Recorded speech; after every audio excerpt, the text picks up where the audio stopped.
You wake up tomorrow morning, roll over, and immediately reach for your smartphone. For most of the modern world, this is the first unconscious act of the day. But today, the feed is empty. You see nothing but buffering symbols and offline warnings. You assume it's a router glitch or a temporary provider outage, so you cycle the power and wait. Then you step outside. Your neighbors are on their porches, doing the exact same thing. They're staring at their screens, looking for a signal that isn't there. The cause could be anything from severed deep-sea fiber cables to a coordinated cyber attack on the domain name system. It could even be extreme space weather, a solar flare large enough to induce currents that fry the physical hardware of the internet. This digital blackout does not stay confined to our screens. Because our physical infrastructure is hardwired into the network, the loss of connection immediately impacts the systems that keep the modern world moving. Up in the sky, thousands of commercial flights are suddenly flying blind.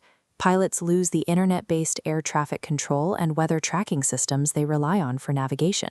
Within hours, airports transform into massive refugee camps as every fleet is grounded. On the ground, the gridlock is instantaneous. Major cities manage their traffic light grids through centralized cloud-based servers. When the signal dies, the lights fail. The crisis hits a breaking point at the checkout counter. Modern point-of-sale systems require a real-time cloud handshake to process a transaction. Without it, every credit card and digital wallet in the store is frozen. By the end of the first day, the invisible trillions of digital dollars that make up the global economy are inaccessible. If you don't have physical cash in your pocket, you have no way to participate in the economy. To understand why the world goes quiet so quickly, you have to look at just-in-time logistics. Modern stores use internet-connected systems to track inventory, not backrooms. Factories send trucks only when a shelf is low. When the network shatters, that coordination vanishes. Trucks stop moving.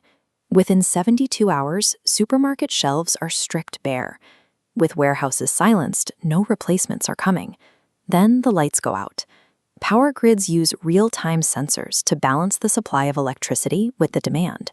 Without this constant digital conversation, power plants quickly overload and trip their safety breakers to prevent a meltdown. The internet functions as the nervous system for our civilization.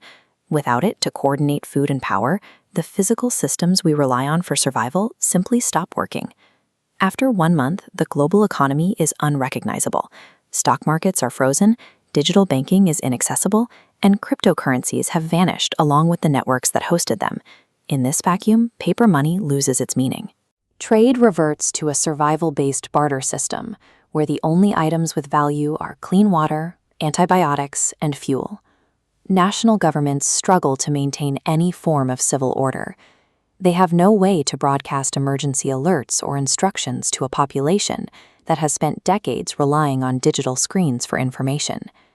The only people still capable of long-distance communication are shortwave ham radio operators. They become the vital link between isolated cities, passing government orders and news across static-filled frequencies. 30 days into the blackout, the systems we use to manage a global society have fractured. Control belongs to those who possess physical resources and the analog tools needed to coordinate them. 1 year later, the initial chaos has subsided.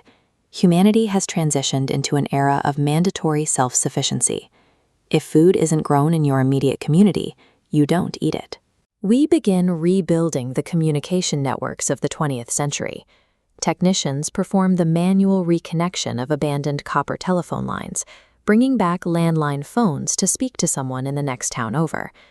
Information returns to print. Newspapers are once again the primary source of news, and libraries become the only physical archives for human knowledge left on the planet. The loss of the global internet forces a tighter, hyper-localized community structure. We trade the distraction of a global network for a necessary physical reliance on our immediate neighbors. A permanent blackout would be a brutal shock to our species, but humans are resilient. We existed for thousands of years without a signal, and we would adapt to survive with one again. But I want to hear your perspective. If the world went offline forever tomorrow, what is the one application you would miss the most? Tell me in the comments. If you think losing the internet is a disaster, Wait until you see what happens if the Earth suddenly stops its rotation. Click the video on your screen to see that scenario play out. Our modern world is built on a fragile digital foundation, but humanity's baseline has always been analog survival. Thanks for watching.